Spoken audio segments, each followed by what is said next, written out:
You know what's so much better than flowers that die in 3 days? Matching underwear.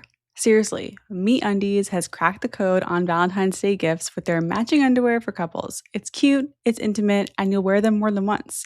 What I love about MeUndies is that they make matching underwear specifically for couples so you can both be wearing the same prints and you can both enjoy the same comfort of their ultra modal fabric, which feels like it's barely there. It's so soft and breathable. I've never done anything like this before, and when I showed Johnny our matching underwear in this adorable dinosaur print, he of course wanted to try them on right away, and we both loved how comfortable the fabric is. It really makes a difference, and personally, I kind of love knowing that we're both wearing the same print, like when we're out grabbing a drink or just going to the store. It's like our little secret, I guess.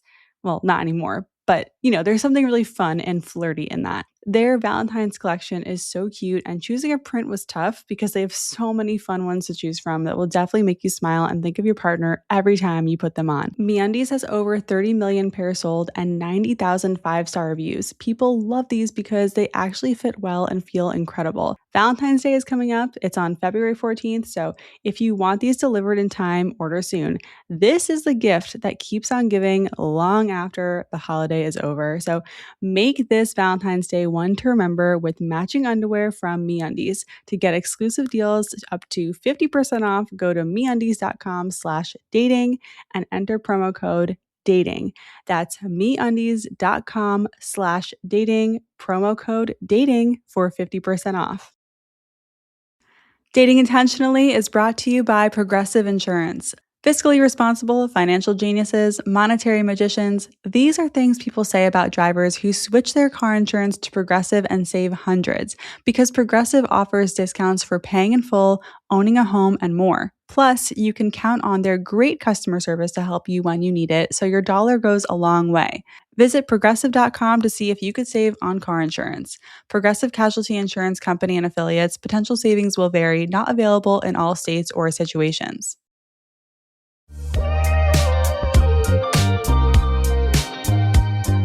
Welcome back to Dating Intentionally. I'm Talia. I'm sharing no-nonsense advice for navigating dating and relationships with confidence and ease, whether you've been dating for a while or you're just starting out. I believe dating can be fun. And I'm so excited about today's guest, Travis Ambrose. Travis is a relationship coach who specializes in working with people who are on the avoidant end of the attachment spectrum. As a former fearful avoidant who now has earned secure attachment, he's passionate about creating a space for avoidant folks to heal without being vilified, which is something we see way too much of on the internet. Today, you're going to hear Travis explain why relationships with avoidant often feel so good in the beginning before things shift, and the common mistakes anxiously attached people make in early dating that pushes avoidance away even more. We also dig into how to know if a relationship with an avoidant is actually workable, and we answer a listener question about whether to stay or go 2 months into a confusing situationship. Plus, Travis shares his framework for navigating relationship ambivalence when you genuinely don't know if you should leave or keep trying. As always, I love to hear from you, so if you have any questions or thoughts on this episode, you can DM me on Instagram at dating.intentionally, drop a comment here on Spotify, or shoot me an email at datingintentionallypod@gmail.com. I also have a new email address. It's talia@datingintentionallypod.com. If you prefer to watch these conversations, you can also find them all on YouTube. Just search Dating Intentionally on YouTube and my channel will come up. All right, let's get to it.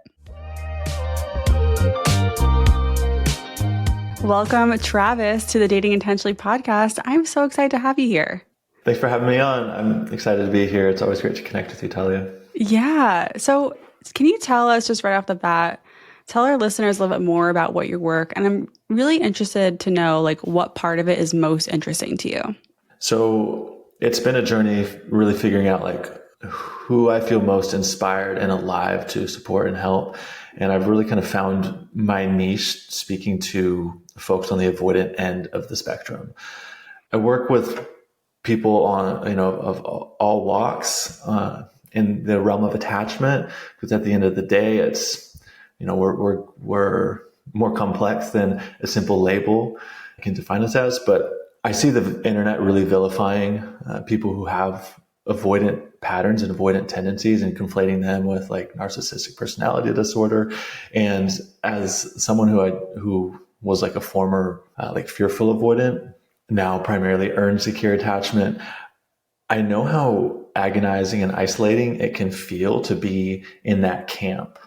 And if these people, and if I were looking for support and looking for some sense of connection or unity out in the world, and all I see is this like hatred and vitriol that like is vilifying me and making me out to be the bad guy, and like there's something wrong with me and like I'm defective, like that hurts. Yeah. And they're not, like we're all doing the best with the tools that we have. So I'm really trying to create a space for these people to find, solace and find a path to healing and healthier, more fulfilling and enlivening relationships. I love it. So you've lived through this. You've gone through your healing journey as a former fearful avoidant. And it sounds like you're doing amazing work creating a safe space for people where they're not going to be vilified, where there is a path to healing that isn't going to make them feel like they're super broken and it's over for them if they have avoidant attachment style. That's so important. And it's hard, right? It's hard to moderate comments, and the animosity that they receive is not right. It's valid. It makes sense that the people who are kind of conveying this in comment sections feel the way that they do. Well, I want to go back to just some questions that I got from listeners about avoidant attachment style. This is one that really baffles people. It's sometimes with people who are avoidantly attached, it can seem like it's so good at the beginning. It's like they're super into you. It just feels too good to be true. Everything's going great. And then it starts to it's like a 180. Why is it so good in the beginning? It's so good in the beginning because, well, one, neurochemically, there's just a flood of feel-good neurochemicals, oxytocin, serotonin, that is going to bond any two human beings, right? We're biologically wired for that. From the avoidant end, their perspective, right? They want connection, right? They're a human being, and as humans, like we're wired for that connection. Like we need it. It doesn't matter like what your attachment style is. That's just like your adapted survival strategy for feeling safe, accessing feelings of safety and belonging. And so they want the connection too, right? So in the beginning, the stakes feel really low. And in the beginning, right, like it can be so easy to kind of attach to this fantastical or idealistic vision or version of the person that you're with, because you don't really fully know them yet. And the needs of the relationship are still relatively easy to meet, right? There's not high levels of commitment, Right. but it's that commitment piece when the needs of the relationship start asking more of the person that's avoidant. And it's not always explicitly stated, right? And it's not always like the other person that's just super needy and, it needs a lot from the other person.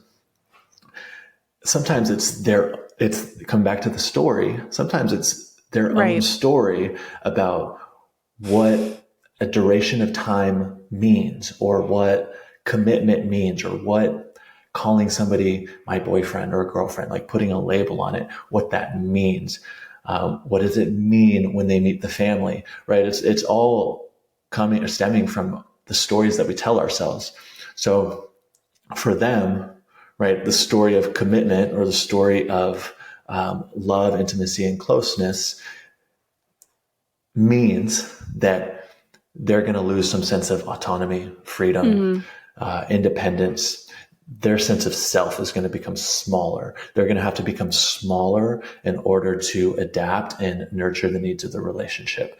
And that's what they learned really early on, right? It's like, I can't have needs if I express myself or if I'm too much, which, if that sounds familiar, like anxious attachment, right? It's because they're actually pretty similar. They stem from similar core wounds. They learn this in adolescence, right? Like if they were too much, if they authentically expressed some feelings they would not receive like the love, the connection, the sense of belonging, the sense of safety that they wanted or needed from their parents, from their family, from Mhm. their peer group.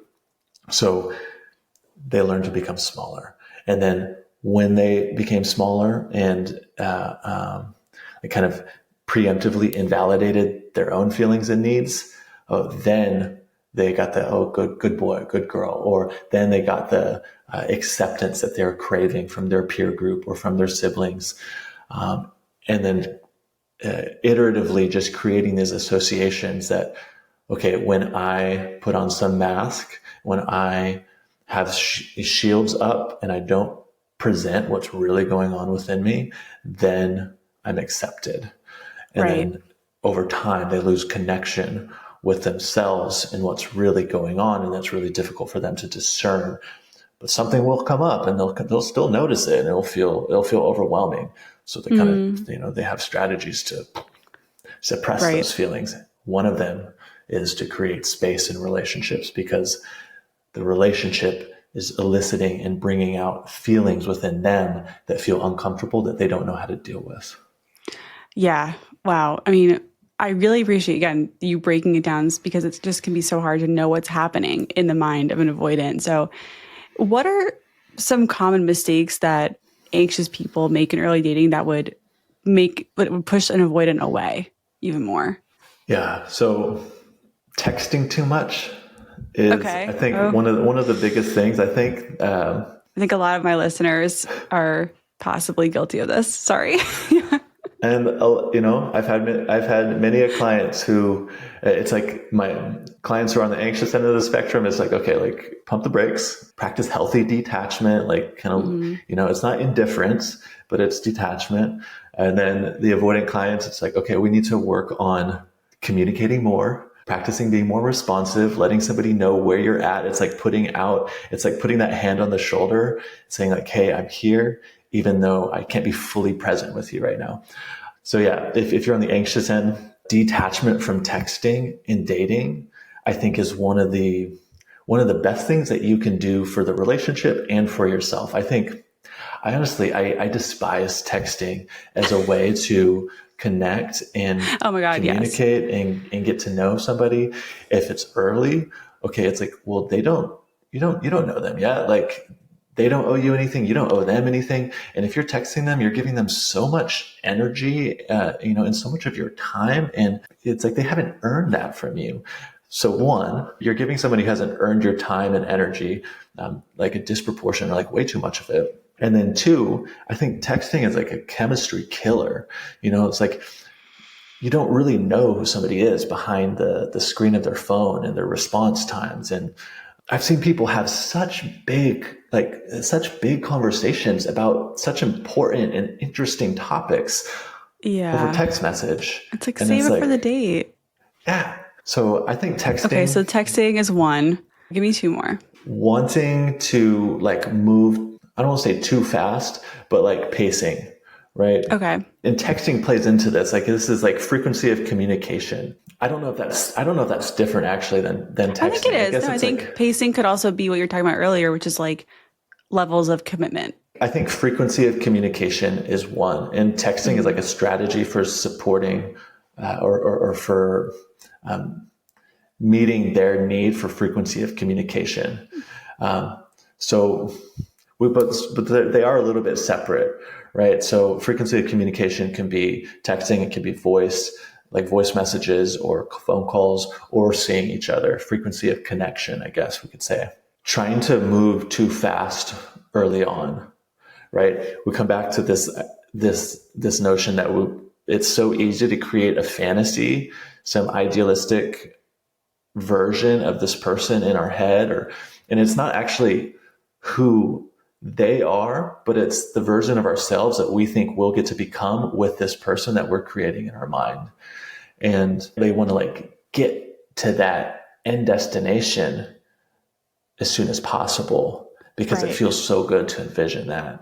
And in the beginning, they might be really receptive to that, right? And it might feel good, but it can set a precedent for a frequency that's not sustainable for them Hmm. or the relationship. And what would be the third that they make? Thinking of some of my anxious clients. I can think of one actually. Yeah, what do you I got? What's think, that third?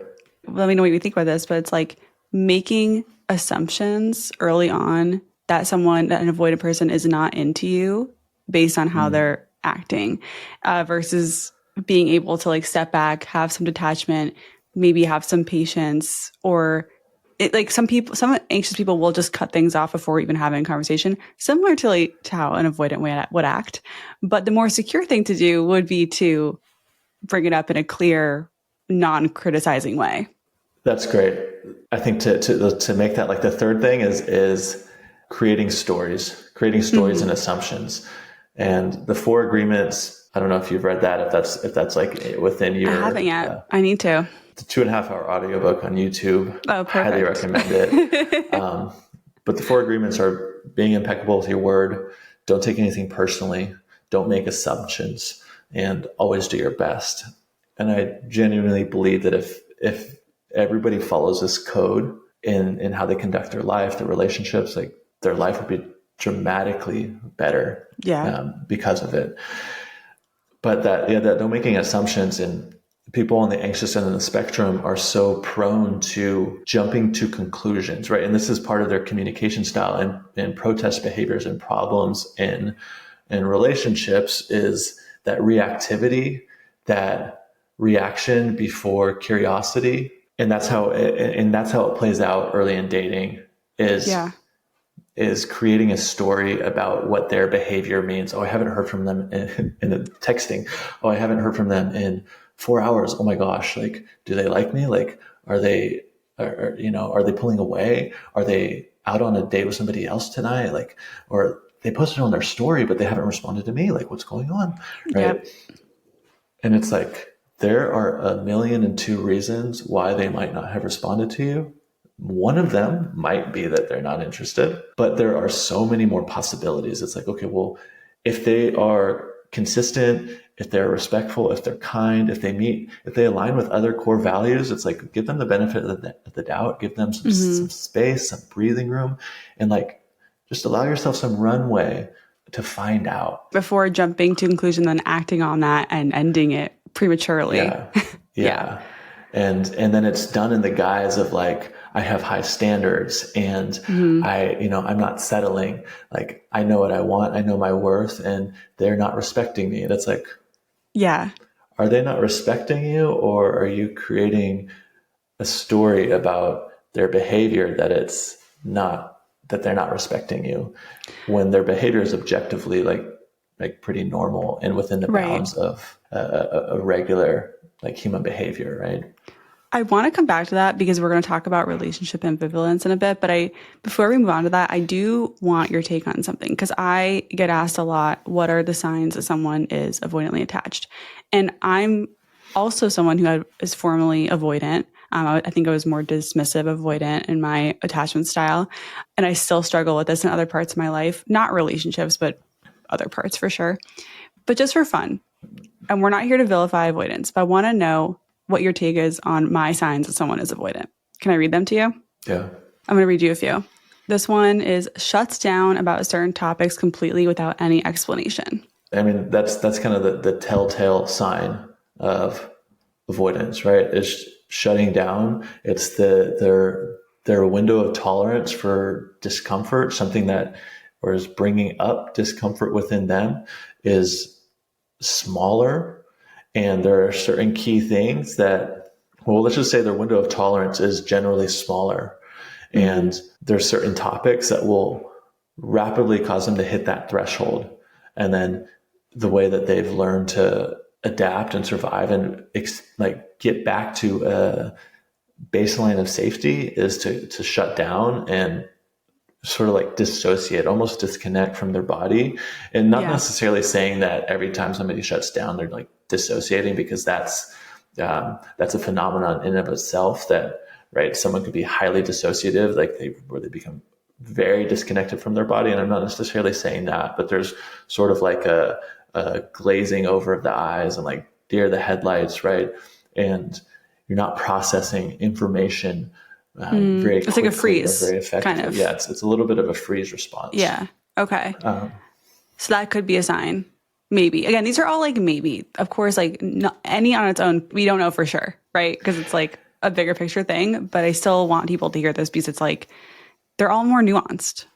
And any one of these, likely it's like, what is the person's proclivity um, to engage in this particular response, and what is the kind of the cumulative effect of these various things that you're going to list off? Because someone who's anxious could shut down Oh, yeah. in certain instances, and it doesn't necessarily mean they're avoidant. And we could talk a little bit about like secure versus insecure, and like how I think they're just really two buckets, and people, there's some Yeah, like fluidity within the insecure bucket.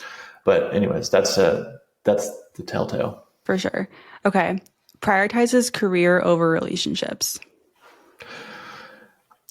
That's another big sign. This is one I noticed with my ex that like I wish I had known more about attachment because early on he was like, my career is always going to come first. And I didn't really see that as a red flag at the time, but now I do. If you look at most people who are like high achievers, highly ambitious, and you look at what their relationships look like or how they show up in their relationships, they tend to have avoidant patterning, or they're exceptional in professionally, not so much relationally, right? And so often the person with avoidant attachment early on learned productivity and accomplishments, achievements, working hard was one of the most surefire, effective ways for them to receive a sense of validation or a sense of feeling seen, a sense of praise or love from the people around them. Mm. And it's also a way to cope with the discomfort of, if they had like kind of a chaotic, as particularly like on the fearful avoidant end of the spectrum, if there's like a really chaotic or turbulent home life, Mm. career accomplishments, just like focusing on doing something is a wonderful distraction. It's also like safer in a way. Yeah. Some Yeah. people turn to drugs, some people turn towards, right, like becoming CEO of a company. Um, Yeah. both are actually serving a similar, like, are similar survival mechanisms. One is just highly condoned by the culture that we live in. Let's do one more. This one I think is like a subtle but common one. They don't react or have a negative reaction when you share something emotional or vulnerable in early dating. No reaction or like a negative reaction. Negative being like a Like maybe dismissive or dismissive, yeah, defensive or something. or like making fun of you or like I don't know, just something that's not caring or validating. If you see that really early on, we'll call that like red card on the pitch, red flag, Okay. because when you're kind of like poking around or like testing the waters of vulnerability and like baring your heart to somebody else, and early on they receive, like, particularly if they respond in a negative way, non-reactive, not a red flag, we'll call it maybe yellow Mhm. flag, but if they react in like a negative way, like Yeah. that's early on, we'll call that a red flag. And this just shows how out of touch they are with empathy, Mm. with recognizing that you just shared something sensitive, that was honest, that was vulnerable, and that what you need right now is, at the very minimum, space holding, where you're not trying to change it, you're not trying to fix it, you're just like, listening and receiving. And that's like one of the most critical components, or critical things that we need in a relationship is empathy, right? Yeah. Two of the core qualities are compassion and curiosity. And if they're responding in a negative way or non-reactive, I'll say that that's like, if that is bringing something up within you, get curious about that, because that's more Okay. likely a story of what like how the other person is receiving or perceiving it. Right. And they might just be holding space. Maybe they're not like highly sensitive. So they don't, Oh it yeah, they doesn't could like just be like elicit. sitting back listening. Right. Right. So non-reactive, if it brings up some uncomfortable feeling in you, get curious about the story. if they respond in a negative way, that's their way of likely coping with the discomfort that's coming up within them, Hmm. because they don't know how to hold space for somebody else's like Yeah. emotional experience. Yeah. How can you know how to hold space for someone if you don't even know how to hold space for yourself? At Arizona State University, we're bringing world-class education from our globally acclaimed faculty to you. Earn your degree from the nation's most innovative university. Online. That's a degree better. Learn more at asuonline.asu.edu. So usually I save my dating dilemma that I do with guests at the end, but this one is so appropriate. So I wanted to just jump right in and throw it in the middle here. Are you ready? Because it's very much on point with what we're talking about. Yeah, Okay, cool. absolutely. This is from a listener. I, 36 female, have been dating a man, 36 male, for about 2 months, and I'm confused about what we're building. When we first started talking, he was very open, asked deep questions, made me feel connected. And as time has gone on, he's become more joking or guarded whenever emotions or vulnerability come up. I'm an open communicator and I like to show how I feel. He is not. He tells me he's not a quote words person and shows things through actions, but even those can feel inconsistent. We spend a lot of real time together, and in those moments, I feel calm and safe. But outside of that, he avoids making plans in advance because he does not like to commit to anything in case he doesn't feel like doing it later. When I'm not with him, although we talk on the phone consistently, I feel unsure. He doesn't offer reassurance or compliments unless I bring it up. And when I do, he often jokes. It leaves me feeling like I'm doing all the emotional work. I want a relationship that feels like a best friend partnership, something secure with teamwork, shared goals, quality time, and the desire to build something real. He says he likes me, shows up physically, and he can be affectionate, but he also shuts down or deflects when I try to talk about anything deeper. And he says he wants the same kind of true partnership. I'm scared that I'm falling into another avoidant pattern. I'm also scared that if I stay, I'll end up in something that doesn't meet my needs for communication, reassurance, and emotional closeness. My question is, should I keep trying with him, or is this an early sign that we're not compatible? Okay, So it's two 2 months. They've been clarifying together for two questions. months. That was what I Yeah. was going to clarify. Like, how long have they been together? What was the age gap again? So she is 34 and he's 36. And they've been together 2 months. Yeah. It reads like they've been together for a lot longer. It absolutely does. It's like Yeah. okay, so the fact that she's feeling that this early on tells me that it's probably something to let go of. Just that's like the high level take. I don't know this person. I don't know the nuances of the relationship. So like take it with a grain of salt there. But the first, I might have even heard this from you. I can't remember, but wherever I got this, it's brilliant. The first like 1 to 2 months is just the observation phase. Yeah. Did you say that? Did I hear that from No, you? that's not, that No. sounds like something I would say, but I did not say that. It's just a phase of like, let's not even really ask them to change anything. Let's not ask for what we need exactly. Like, let's just show up. Let's just see. I mean, ask for what you need, but like not in a way that feels heavy. And it's like, hey, Yeah. you're not meeting my needs. Like, I need you to do this. Like, I need this. I would really like you to do this instead. It's like, no, why don't just, you know, you can show up, you can express what it is that's important to you and see what they do with that information. Like let them reveal the true, like their true selves. Around like I would say somewhere between the 6 and the 8 week mark is maybe when you would start seeing if you can work through it together. If they've kind of like passed I don't if they've met the mark in other areas of the relationship and it seems aligned and it feels good, then start saying like, hey, like I have these needs for emotional reassurance, closeness, connection. I can't remember what they Yeah. were exactly, but right, I had these needs, and when you do or when you respond to me this way, using objective language, objective and observational language, like if there was a camera recording your interactions, what could the camera pick up on that is completely indisputable, right? That's what I'm talking about when I say objective language. So it's like when you do this, or yesterday when you said this thing, objective, I felt really sad, or I felt really like lonely or alienated because I have needs for XYZ. And then see how they respond to that. See if they're willing to repair. Let them know that you feel really curious about knowing like their deeper layers, like you want to see what's beneath the surface, and you enjoy all these, and compliment sandwich it, right? Like I enjoy all these things about a relationship. It's great for these reasons, but I also like, I want to know more. I want to have like the emotional intimacy with you.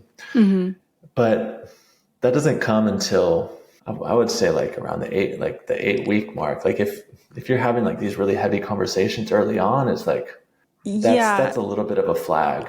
I agree. I mean, I don't know how we don't know like what was discussed with these two when, but it's been Yeah. 2 months at the 8 week mark. So she is considering this stuff, which is, what you're saying is like kind of the right move. But yeah, it does read like they have been working on this for a while, which is not good in an early dating situation. Like, I love what you said. It's the observation phase. You show up as you are and you see if it's workable or not.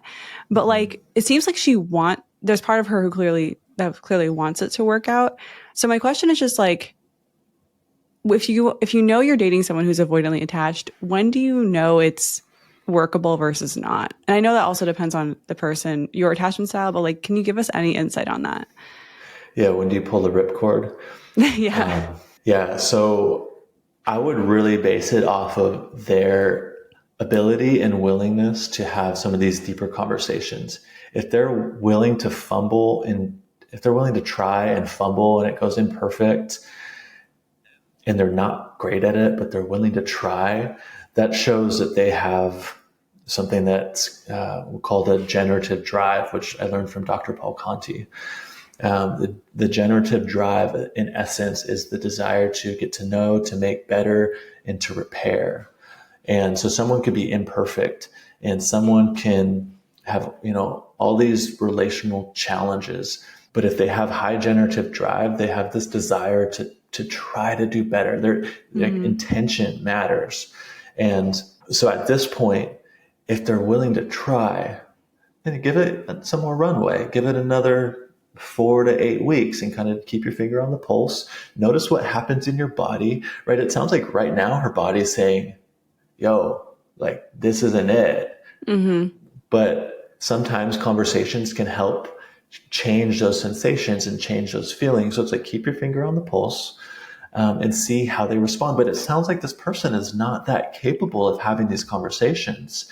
And that doesn't bode well for the relationship to Yeah. develop. And because you're gonna need more of that Right. as you want to have like bigger discussions about, maybe differences in, hopefully not like core values, but differences in, like maybe non-core values, or like where do we live, or do we buy a house, or And really when anything. do we have kids, or Like, anything. Yeah. yeah.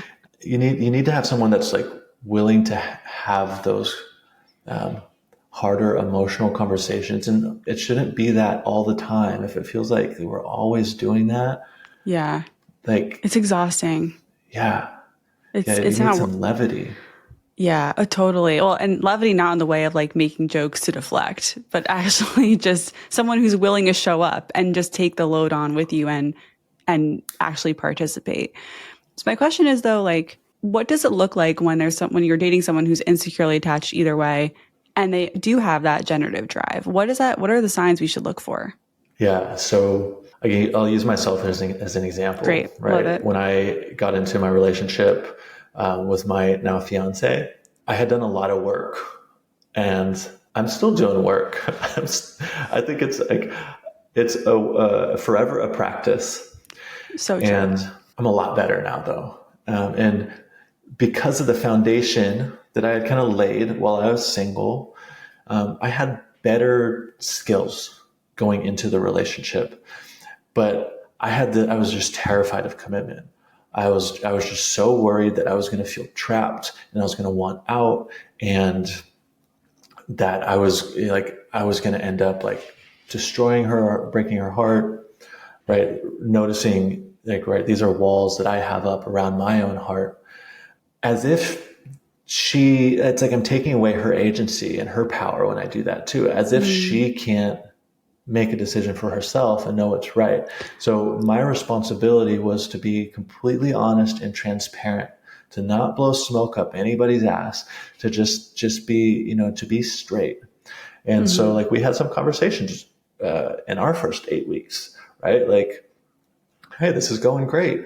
And we talked a little bit about attachment styles. And I'm like, my mind sometimes will like spin out and like start future tripping. And I'll notice this tendency, this desire to pull back. And she was able to receive that and notice what brought it, like what that brought up in her. And she offered me some of the best reassurance early on as an avoidant. So anxious listeners, listen to this one. She's like, I like you. I want to keep building this with you, but my happiness isn't contingent upon you. Like, I'll be okay no matter what. And we didn't have this conversation out of some argument. We had, we came in this conversation really grounded and like we're talking. That's lovely. And so this isn't some sort of like response to try to repair or defuse or like hang on and get me to stay or anything. She's just like, she just knew her worth.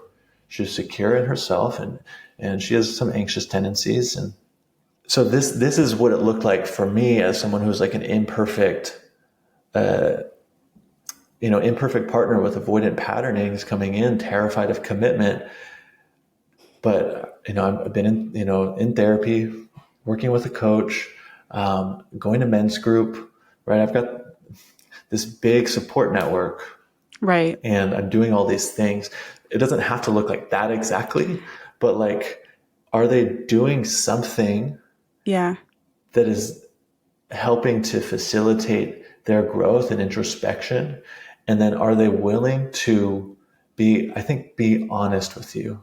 And the thing is you can't always know if somebody's honest with you. And that's what sometimes people will say is like, well, they say this up front, but then later they like, they switch, they cheat on me, or they switch, or they leave, or whatever. And that hurts. That sucks. Like, and that's the risk we play, when we date and when we enter the game of love. It's like, it's going to hurt at some point. It's almost like guaranteed, but that doesn't mean you shouldn't play. Yeah. Again, coming back to like, look at the cumulative effect of their different tendencies. So if they're trying to be consistent, if they're trying to have these conversations with you, if they're trying to, if they're being honest, and if they're going to therapy, that's not necessarily an end all be all green flag, but that's a pretty big green flag. Like sometimes someone's going to therapy and is still like super messed up and they got a long way to go, but that's a green flag. So look at the cumulative green flags versus the cumulative yellow flags. Yeah. I love that advice. And like, I definitely relate to how you were describing your journey. I was also terrified of commitment. I was also trying to be really honest. And like, I'm so happy that I ended up with someone who was open to being with me while I was still on my journey to healing and not scared off by that at all. Like, he was like, that's cool. It takes some flow, right? Like relationships and dating requires some degree of going with the flow, but it also needs direction, right? We also have to have shared direction, and we'll flow in between. And that flow is going to allow us to overcome many obstacles. But without the direction, it's like we just become a stagnant pool. There's nowhere for the water to flow. And then it's, that's where like algae festers and becomes super gross. And that's how situationships occur. Dating and getting more nutrients in your diet have one thing in common. If the strategy requires you to become a completely different person, it's not going to last. You need an approach that's sustainable and actually fits into your lifestyle. That's where AG1 comes in for me. When I'm traveling or in the middle of a launch week or just having one of those days where my nutrition falls apart, AG1 helps me stay on track. All it takes is 1 scoop, 8 ounces of water, and you're done. Sustainable health is about consistency, not perfection. AG1 simplifies your nutrition with a multivitamin, pre- and probiotic, superfoods, and antioxidants in 1 scoop. And their new next-gen formula has more vitamins and minerals than ever, clinically proven to fill most common nutrient gaps. I use this every day, and you should check it out too. AG1 has 4 great flavors, and I'm loving their original pineapple and vanilla flavor personally. AG1 has over 50,000 verified 5-star reviews and comes with a 90-day money-back guarantee. Go to drinkag1.com/dating to get their best offer. For a limited time only, get a free AG1 duffel bag and a free AG1 welcome kit with your first subscription order. only while supplies last. That's drinkag1.com/dating. drinkag1.com/dating. When I pictured living my best life in my 30s, I didn't think carrying a water bottle everywhere I go would be part of it, but here we are. Staying hydrated affects everything: my energy, my skin, and how I sleep. Lately, I've needed more of a boost, and what's helped me the most is the hydration protocol from Peak. Peak takes the most powerful botanicals, minerals, and vitamins from nature and elevates them with cutting edge extraction technology. And their day to night combo is a powerful two-part system that hydrates, energizes, and guarantees sleep restoration. The second I get up before I walk my dog or make breakfast, I use BT Fountain. That keeps me hydrated and focused throughout the day. It also smooths your skin and gives you steady energy without the jitters. And while watching TV before bed, I switch to RE Fountain. This is a magnesium complex that calms your nervous system and helps you sleep deeply, not just lie there for 8 hours and wake up exhausted. As someone who has trouble staying asleep, I swear by this. Together, they work as a 24-hour system. The morning formula hydrates and energizes, the night formula restores and repairs. I am loving this combo from Peak. They taste great, they're easy to mix into water, and I've noticed less puffiness, better sleep, and I actually wake up feeling clear instead of groggy. Commit to intentional health. Unlock 20% off and establish your powerful foundation for sustained well-being at peaklife.com/dating. That's PIQUE life.com/dating. Well, let's talk about the stagnant pool effect, which sometimes happens when you don't know if you should stay or go. Because back to our person who wrote in, obviously they're 2 months in and we're saying, hey, you should probably break up with this person. But what if she was writing in a year or two in and she's like, I just don't know what I should do? And you talk about relationship ambivalence a lot on your page. So what is your main advice for someone who's just not sure about staying or going in a relationship? My main advice is your body knows what you should do before your head does. Oh, okay. So how does that show up? It shows up as a pit in your stomach. It shows up as anxiety. It shows up as depression. It shows up as chronic stress or like tension in your shoulders. It shows up in a lot of different ways, but as like frenetic or really tense, heavy energy in your body. And the mind is masterful at like deceiving or denying the wisdom of your body. And, some people will say, but what if my body, what if my body's like, it's a trauma response? And it's like, okay, well, the way that you're going to start repairing self-trust is to stop ignoring the signals from your body. If it means leaving a relationship that maybe could have worked, but you listen to your body, that's going to restore so much agency and self-trust and a sense of empowerment that, hey, maybe you're not the version of yourself that's ready for that relationship. And that's okay. Yeah. So that's a hard one for a lot of people to stomach. And it's like the truth that it's like, Yeah. Well, I appreciate you saying that. there's a cognitive element too. But what's my biggest piece of advice that I say is like, your body knows. Mm-hmm. Okay. So what's a question someone could ask themselves if they're on the fence? Like if their wheels are spinning and they're just like, every day I wake up, I'm like, I just don't know if I should stay or go. They're so great, but I feel like this, it's like, how can I stop the spinning with just like, how can I change the direction of my thoughts? So those are almost two different questions. How can I change the direction of my thoughts? Right. That might be like, I'm spiraling, I'm spinning, and I don't want to spiral and spin. And that's when people can get stuck in this inner warfare between, do I stay, do I leave? And the spiral is going back and forth between, do I stay, do I leave? Because there's actually really good reasons for both, and why kind of the cognitive approach to logically solve, making pros, cons lists doesn't usually lead anybody to a sense of like a point of embodied clarity. And it doesn't really inspire action. No. How do you still your thoughts? Well, mindfulness practice, meditation, breath work, getting out of your head and into your body. And that stillness will be fleeting, especially when you're caught in this spiral. But if it's just a second, and then you train that to be 10 seconds and 20, right? You'll start to experience more peace and ease. But ultimately, I always tell clients to orient towards that which feels expansive and away from that which feels depletive or like contractive and That's a constricting. really good framework. I like that. And I can't take credit for that either. Flynn Skidmore, I got got it from him, and it's changed my life and the way that I support clients. And so you can just notice this spiral and notice is this spiral expansive or like constrictive, contracting? I guarantee you it's contracting. And so you can just ask yourself, if nothing changes, I'm here a year from now, 5 years from now. Don't even visualize what that is. Just right away, notice what happens in your body. Does your stomach drop? Oof. Yeah. That like contraction, that depletion, that tells you something has to change. And it is the relationship. Well, yeah, it is the relationship. And either it happens within or it happens by leaving. Yeah. You might be what needs to change. Well, I guarantee you're what needs to change, but you're only one part of the equation.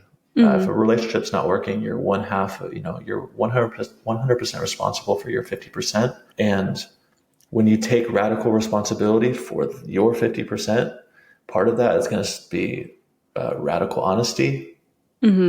That's going to start fixing, like that's going to start writing things into place. For sure. And when you say that, it made me think like that's a hard truth people don't like hearing, but it's so much easier to focus on what they're doing or what you're not getting or what, all that stuff. But it's like, what are you doing? Yeah. Yeah.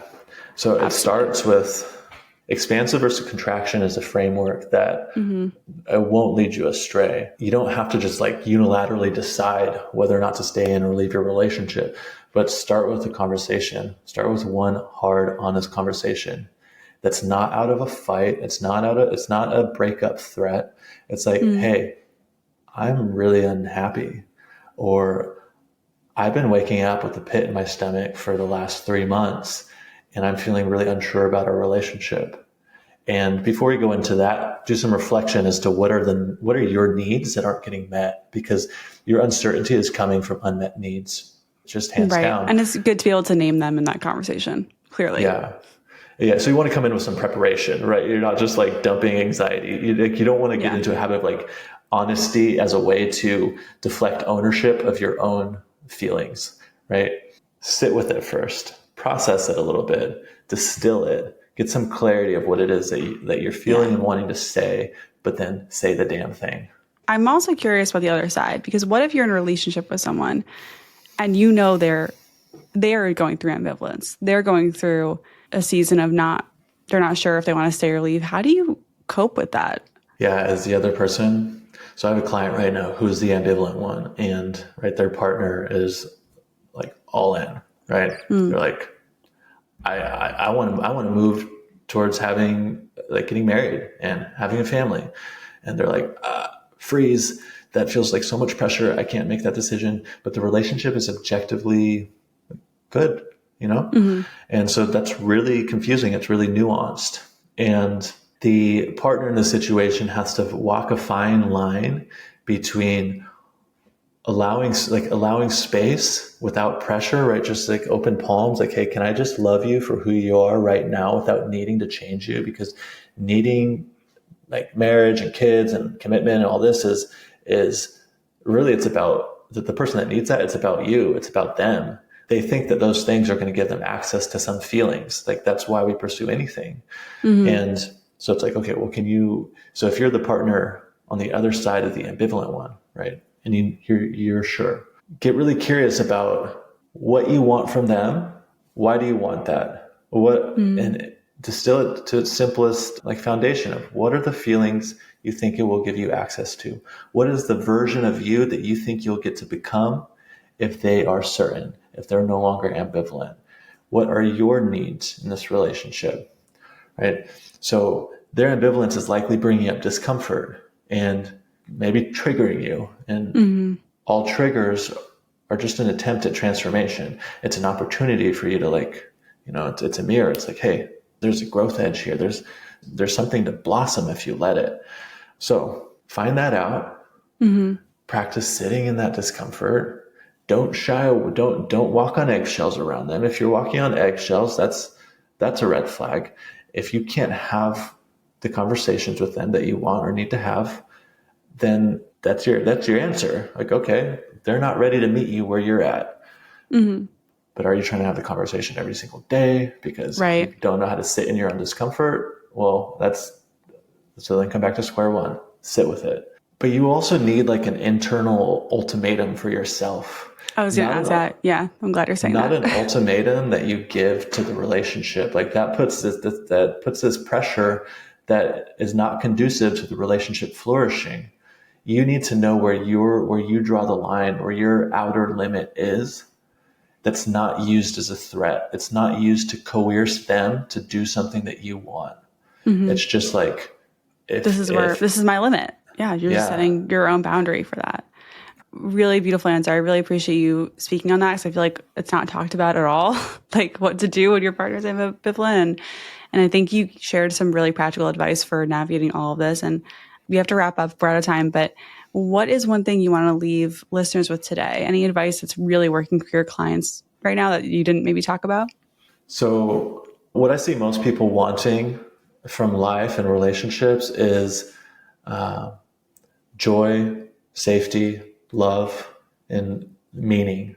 And oftentimes people externalize this and look to a specific person as like the key or the solution to being able to access these things. And they are one strategy. They're one piece of the puzzle. If you want to find joy, love, safety, and a sense of like meaning or purpose, it comes down to like really knowing what your values are. Like what is truly important to you, irrespective of any particular person or any relationship. So that's one.